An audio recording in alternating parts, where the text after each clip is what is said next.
Me lembro quando eu me converti, tinha um menino ali em Joinville chamado Joel Miranda. Hoje ele é falecido. E ele foi acusado injustamente pela igreja, por alguém ali.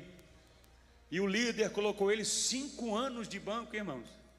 Ele não desviou, não fracassou, mas ele saiu de Joinville e foi lá para São Paulo, lá na sede, querendo falar com a liderança. Ninguém dava bola para ele.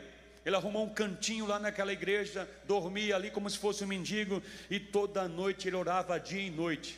Os cultos lá eram de manhã, à tarde, à noite e vigília. Ele estava de manhã. Ele ficou 2 anos bebendo só água e leite e jejuava. Ele estava magro, seco. As pessoas chegavam lá na sede mundial e via ele encostado naqueles ferros. Aquela igreja, a antiga igreja, tinha ferros. Ele ficava lá gemendo e clamando, pedindo por justiça. E um dia o líder disse: dá uma oportunidade a esse rapaz, chega, senão ele vai morrer de tanto orar e jejuar. E ele foi fazer a primeira parte. Quando ele subiu naquele altar, meu amado irmão, demônio saiu correndo no meio da igreja com medo dele, irmãos. Ele foi um homem do sopro divino. O sopro divino nasceu com ele.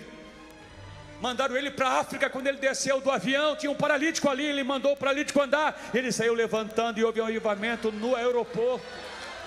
Ele foi para o Peru e Deus sacudiu aquela igreja do Peru. E eu comecei a crescer naquele ministério. Eu estava no litoral de São Paulo. Ele veio da África, fui lá. Joel, vem pregar aqui em Santos, vem pregar aqui. E ele foi, irmão. Meu Deus do céu. Quando ele subiu no altar, a glória de Deus se manifestou. E eu ali, quietinho, sopra, sopra, sopra. E ele não soprava, eu queria ver o sopro. Quando ele soprou, até eu fui batizado com fogo e com o Espírito Santo. Diga para o seu irmão: Deus vai fazer de novo. Eu me lembro que eu estava lá em Santa Catarina, em Itajaí, quando eu vi falar desse rapaz. Era um jovem, não era um jovem namorador, não era um jovem vaidoso, era um jovem cheio do Espírito Santo, irmão. E ele fazia vigília lá em São Paulo, e a gente ia só para ver ele. Não ia ver nem o líder nem ele, queríamos ver o Joel. Só que ele subia no altar só 3 horas da madrugada, irmão. E a gente chegava de viagem, imagina, Santa Catarina até lá, era quase 10 horas de viagem. A gente chegava quebrado, não tinha hotel, não tinha nada, a gente dormia no ônibus. Era a reunião à tarde, a reunião de manhã. Aí o pessoal dizia: vamos dormir no ônibus. Eu digo: não, eu quero ver esse tal de Joel. E a gente ficava na vigília, quase dormindo, tão cansado. Aparecia um, cantava outro, e nada mexia. De repente, 3 da madrugada, quando eu estava quase desistindo, eu digo: eu vou para o ônibus dormir. De repente o menino aparece. E quando dá a saudação, aquele cansaço sai do nosso corpo. A dor sai do nosso corpo.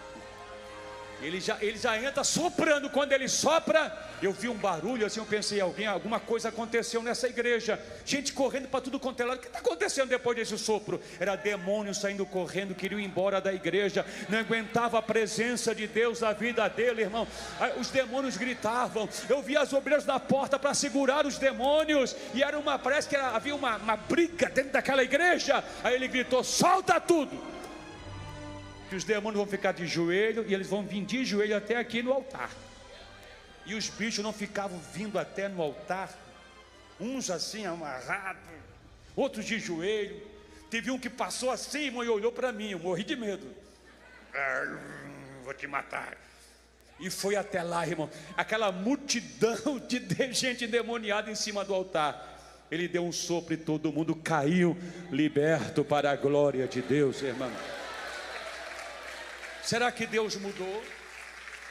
Será que isso só aconteceu na década de 80? Alô?